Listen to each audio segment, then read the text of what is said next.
Good morning दोस्तों। CDRK Saini BEd classes में आप सभी का हार्दिक स्वागत है, अभिनंदन है। देखिए, हम प्रतिदिन आपके बीएड पाठ्यक्रम का टॉपिक टू टॉपिक अध्ययन हमारे YouTube चैनल के माध्यम से कर रहे हैं और आपको अच्छा अधिगम मिल रहा होगा, ज्ञान प्राप्त हो रहा होगा और आप परीक्षा की अच्छी तैयारी कर रहे होंगे।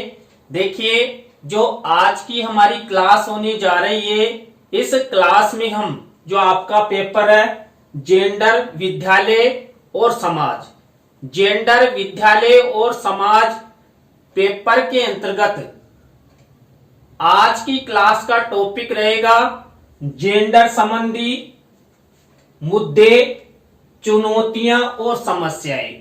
देखिए, भारतीय समाज में जेंडर संबंधी कौन कौन से मुद्दे हैं,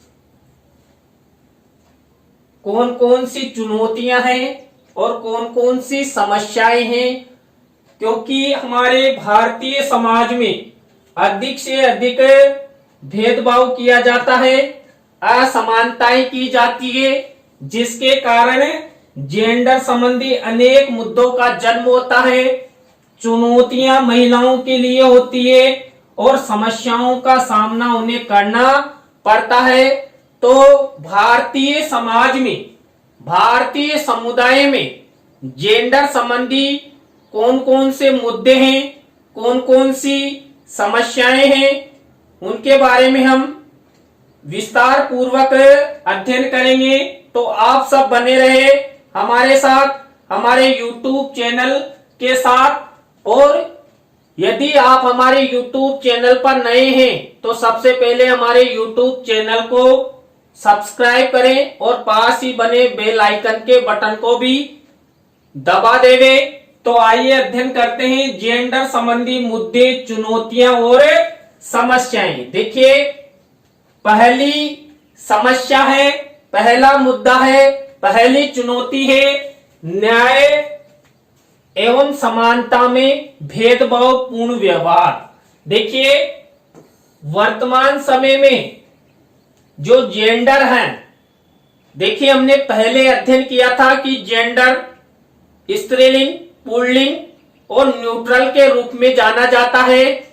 तो अधिकांशतः पुरुष और महिला में जो भेदभाव का कार्य किया जाता है वो जेंडर भेदभाव किया जाता है। पुरुष द्वारा महिला के साथ या महिला द्वारा पुरुष के साथ जो असमानताएं की जाती है वो जेंडर असमानताएं कहलाती है। तो न्याय एवं समानता में भेदभाव पूर्ण व्यवहार किया जाता है। देखिए, हमारे परिवार में हो या हमारी कानूनन प्रक्रिया में हो, जो महिलाएं होती है उनके साथ न्याय में और समानता में भेदभाव किया जाता है। कई ऐसे कार्य होते हैं, कई ऐसी कानून प्रक्रियाएं होती है जिसमें महिलाओं को तुच्छ समझा जाता है और उनके साथ भेदभाव वाली रणनीति बनाई जाती है, जिससे महिलाएं कई बार हताश हो जाती है, उन्हें न्याय नहीं मिल पाता है और वो इधर से उधर भटकती रहती है और कई बार वो मानसिक तनाव में भी आ जाती है। दूसरा मुद्दा, दूसरी समस्या, दूसरी चुनौती है शिक्षा एवं विकास में भेदभाव। देखिए, हमारे भारतीय समाज में महिलाओं के साथ, लड़कियों के साथ अधिक भेदभाव किया जाता है, वो भी शिक्षा क्षेत्र में। देखिए, भारतीय समुदाय में लड़कों को तो शिक्षा ग्रहण करवाने के लिए परिवारजन लाखों करोड़ों रुपए खर्च कर सकते हैं, लेकिन जब लड़की की शिक्षा की बात आती है तो उनके मन में, उनका दृष्टिकोण, उनकी अवधारणा यही कहती है ये पराया धन है।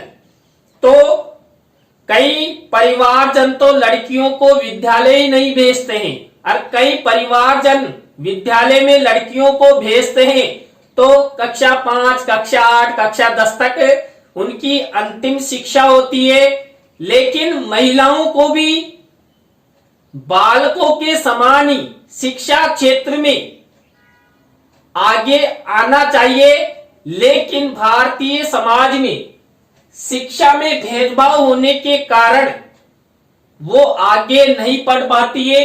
विकास में अंतर देखिए, परिवार में जब लड़की का जन्म होता है तो मातम मनाया जाता है, हे की दृष्टि से देखा जाता है और कहा जाता है खर्चा पैदा हो गया। देखिए, लड़की के पालन पोषण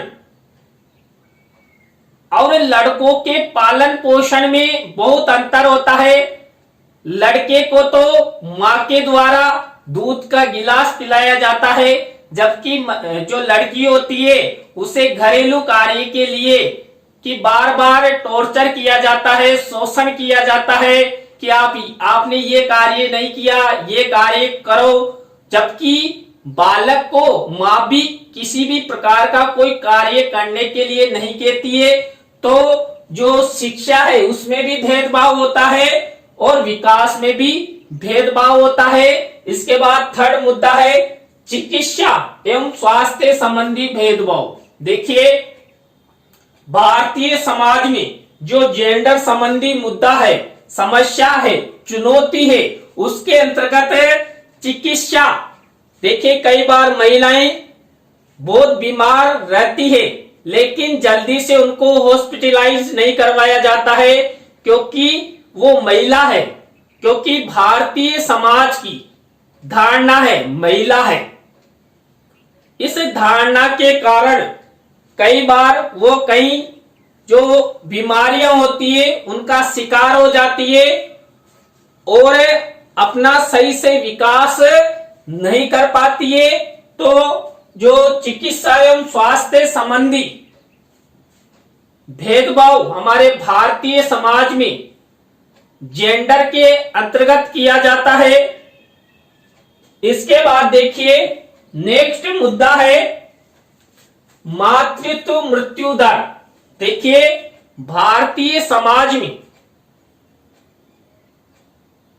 मातृत्व मृत्यु दर बहुत ज्यादा थी, वर्तमान में कई कम हुई है। तो भारतीय समाज में क्योंकि महिलाओं के चिकित्सा और स्वास्थ्य पर कम ध्यान दिया जाता है, जिसके कारण मातृत्व मृत्यु दर अधिक होती है, जिसके कारण जो लिंगानुपात है उसमें कमी आती है, लड़कियां समाज से कम होती चली जाती है।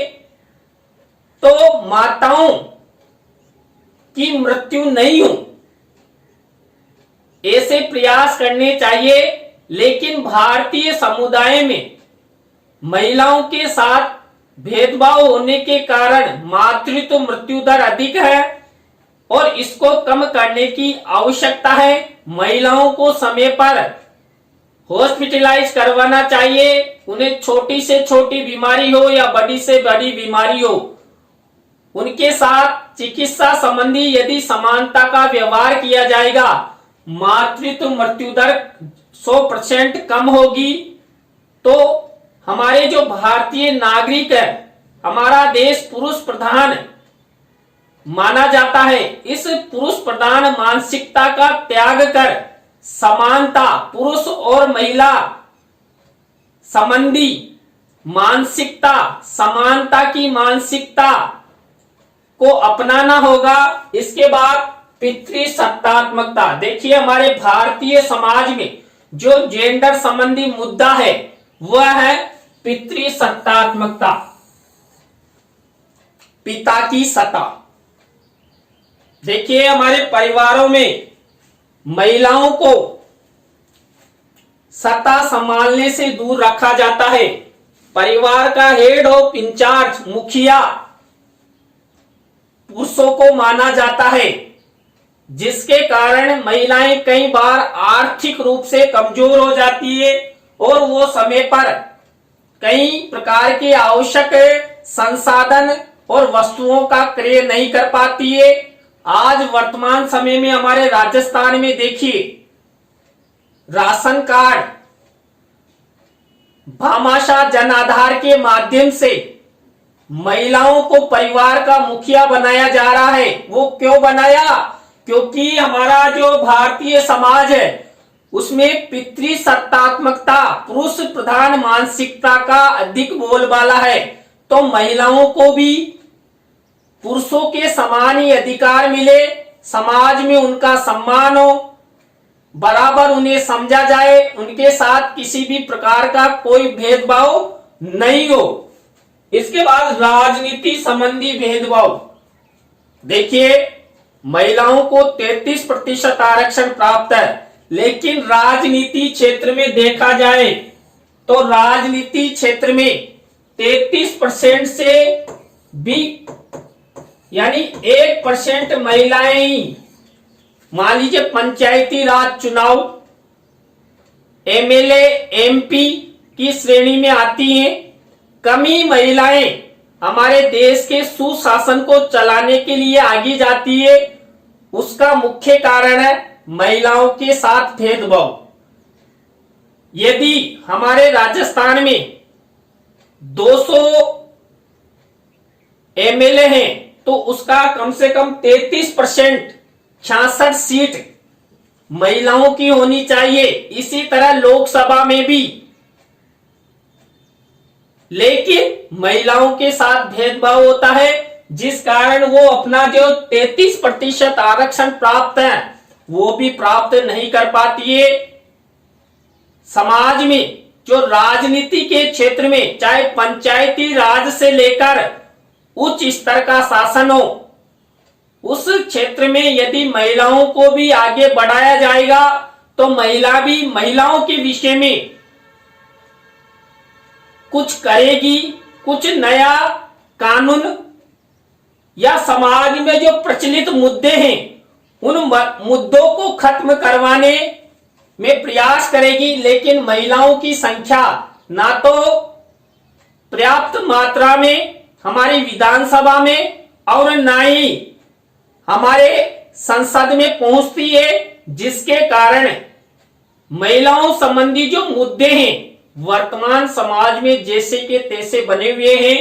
इसके देखिए, ये हमारे चैनल का कीवर्ड है CDRK सैनी। आप हमारे सभी यूट्यूब चैनल्स को CDRK सैनी कीवर्ड द्वारा, चाहे आप गूगल हो, विडमेट हो, फेसबुक हो, सोशल मीडिया के किसी भी एप्स पर CDRK सैनी कीवर्ड द्वारा सर्च कर सकते हैं। आप साइकोलॉजी का अध्ययन कर सकते हैं, आप संस्कृत का अध्ययन कर सकते हैं, या टेक्निकल से संबंधित या नॉलेज से संबंधित ज्ञान प्राप्त कर सकते हैं।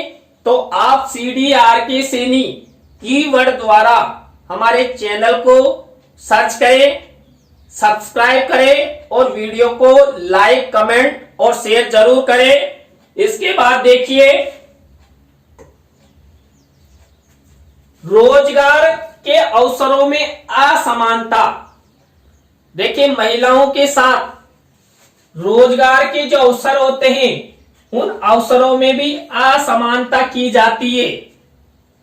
महिलाओं को उस कार्य करने के प्रति नहीं माना जाता है कि महिलाएं ये कार्य नहीं कर सकती, जबकि महिलाएं भी कम नहीं है।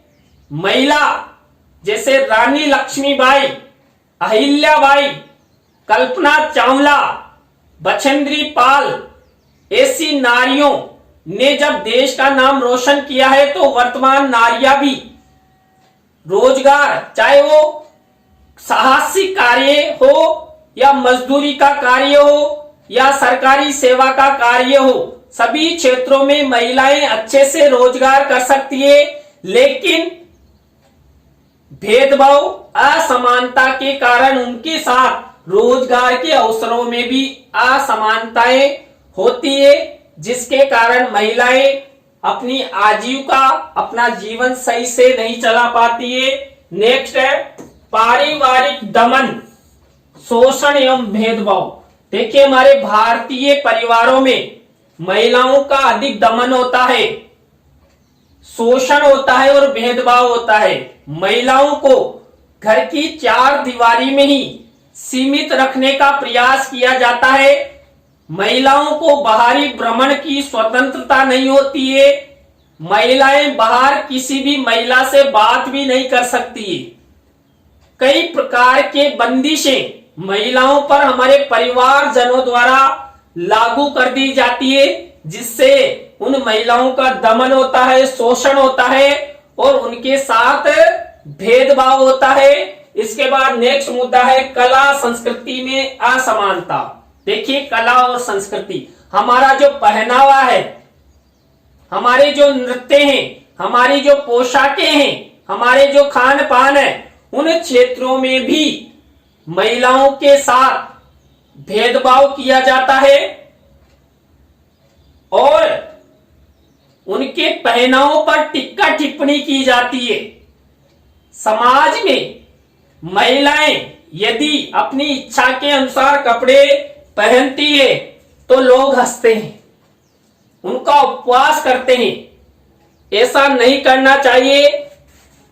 जो हमारी संस्कृति है उसमें महिला के साथ भेदभाव होने के कारण कई महिलाएं तो शर्म के मारे अपना व्यक्तित्व, अपनी पोशाक और अपने नृत्य भी ठीक ढंग से नहीं कर पाती है, जिससे हमारी भारतीय संस्कृति एक पीढ़ी से दूसरी पीढ़ी में जाने से एक प्रकार की उनमें बाधा उत्पन्न हो रही है। तो भेदभाव हमारी संस्कृति को आगे ले जाने में एक बाधक तत्व की भूमिका निभाता है। देखिए,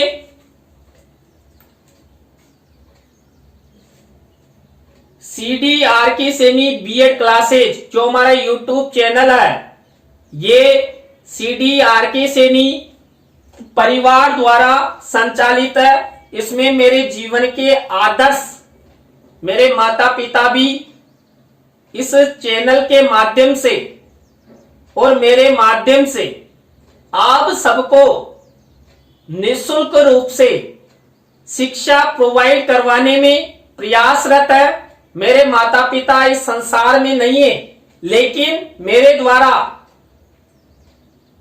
उनको हमारे चैनल के साथ लेकर इस समाज को शिक्षित करने में प्रयासरत है।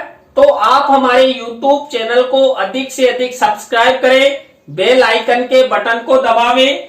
इसके बाद देखिए, नेक्स्ट मुद्दा है रूढ़ियां और अंधविश्वास। हमारे भारतीय समुदाय में अधिक रूढ़ियां हैं, अंधविश्वास, जिसके कारण महिलाओं के साथ जेंडर संबंधी भेदभाव होता है।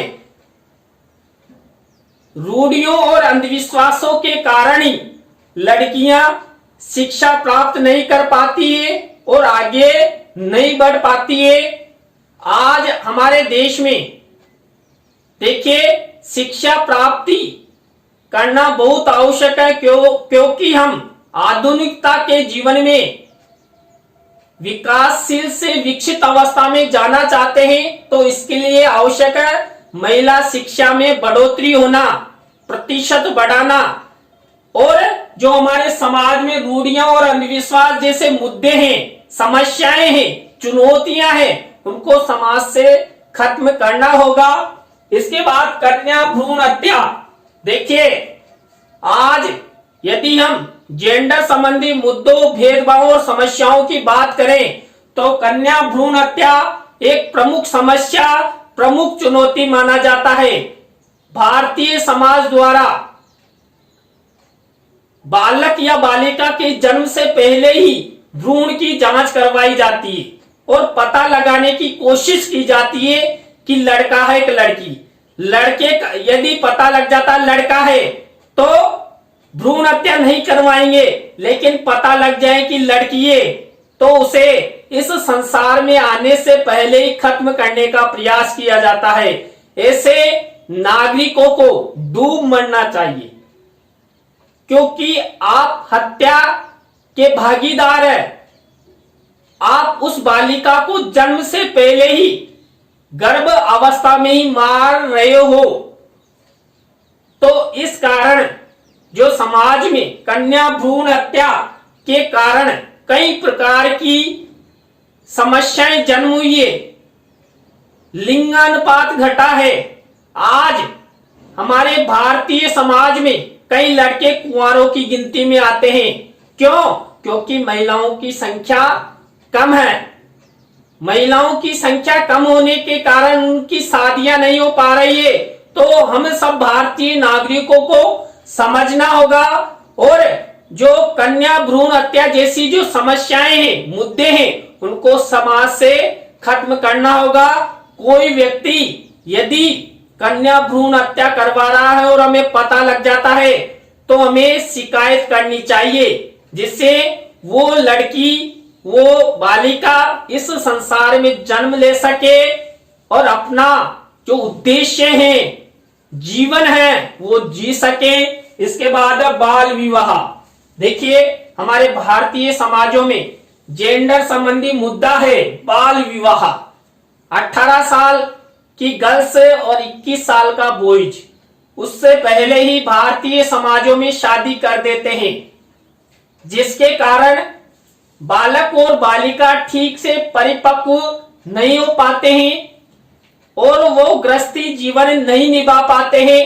देखिए गृहस्थी जीवन में आते ही उनको कमाना होता है, परिश्रम करना होता है, व्यापार करना होता है, लेकिन उनकी परिपक्वता नहीं होने के कारण वो ना तो व्यवसाय करते हैं और ना ही किसी प्रकार का कमाना धमाना, जिसके कारण उनका जीवन निरर्थक हो जाता है। जीवन यापन वो अच्छे से पूर्ण नहीं कर पाते हैं। इसके बाद देखिए नेक्स्ट मुद्दा है दहेज प्रथा।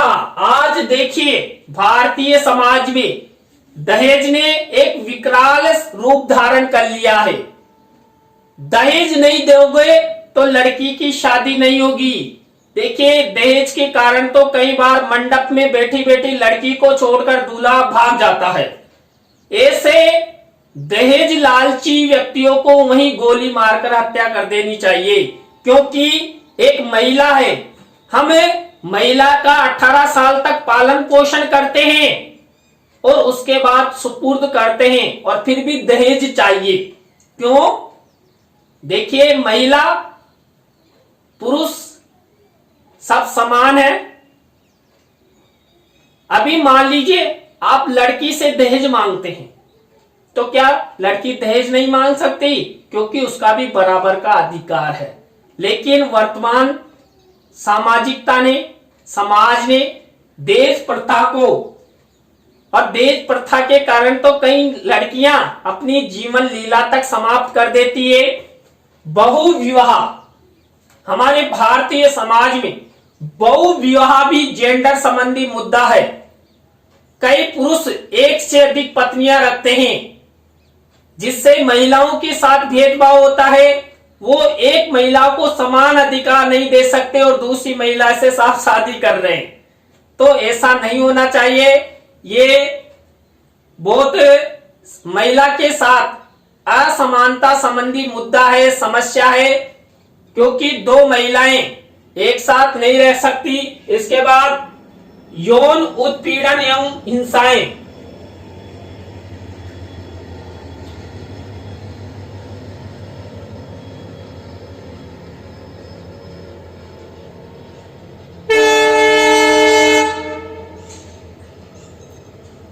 यौन उत्पीड़न एवं हिंसाएं आज भारतीय समाज में,